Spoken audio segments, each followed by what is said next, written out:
Hi friends, welcome to my channel. என்ன பார்க்குறோம் அப்படின்னா பசங்களோட ஸ்நாக்ஸ் தான் பார்க்குறோம். இது வந்து பிஸ்கட்டு, இது வந்து பார்த்திங்க அப்படின்னா ஸ்ட்ராபெர்ரி பிஸ்கட்டு, இது வந்து ப்ளூபெர்ரி பிஸ்கட்டு. 2 ஃப்ளேவருமே செம்ம டேஸ்ட்டாக இருக்கும். அதுக்கப்புறம் பசங்களுக்கு பிடிச்சது அந்த பிஸ்கட் தான். அதுக்கப்புறம் பார்த்திங்க அப்படின்னா இது கருப்பட்டியில் செஞ்ச அல்வா. இது வந்து ஹெல்தி ஃபுட்டு தான். இது கருப்பட்டியில் செஞ்சதுனால சுகர் பேஷண்ட்டு கூட இந்த அல்வா சாப்பிட்லாம். நெக்ஸ்ட்டு நம்ம பார்க்குறது வந்து எள்ளு மிட்டாயி. எள்ளு மிட்டாயி பசங்களுக்கு கொடுத்தோம் அப்படின்னா இதில் வந்து அயன் கண்டென்ட் அதிகமாக இருக்கிறதுனால இதுவும் ஹெல்த்தியாக இருக்கும். அதுக்கப்புறம் இது கருப்பட்டியில் செஞ்ச ஸ்வீட்டு. இதுவுமே டேஸ்ட் பண்ணி பார்த்தோம். டேஸ்ட் வைஸ் செம்மையாக இருந்துச்சு. அதுக்கப்புறம் பார்த்திங்க அப்படின்னா இது வந்து ஒரு பிஸ்கட்டு, குக்கீஸ் பிஸ்கட் மாதிரி தான் இருந்தது. இதுவுமே டேஸ்ட்டு நல்லா இருந்தது. பசங்களுமே அதை விரும்பி சாப்பிட்டாங்க.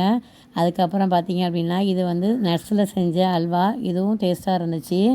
அதுக்கப்புறம் ஸ்வீட்லலாம் இருந்தது. ஸ்வீட்டில் வந்து யாருக்கெல்லாம் என்னென்ன ஸ்வீட் பிடிக்கும் அப்படிங்கிறத நீங்கள் கமெண்ட் பண்ணுங்கள். எனக்கு வந்து லட்டுனா ரொம்ப பிடிக்கும்.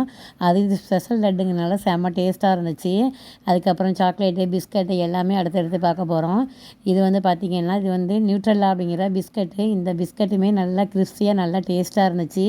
இந்த ஸ்வீட் பாக்ஸ் வந்து நட்ஸில் செஞ்ச ஸ்வீட்டு. ஒன்றுமே வந்து டிஃப்ரெண்ட் டேஸ்ட்டில் டிஃப்ரெண்ட் ஃப்ளேவரில் இருந்துச்சு. இதில் வந்து ஸ்பெஷலாக சொல்லணுன்னா இந்த ரோஸ் ஃப்ளேவர் வந்து நல்லா இருந்துச்சு.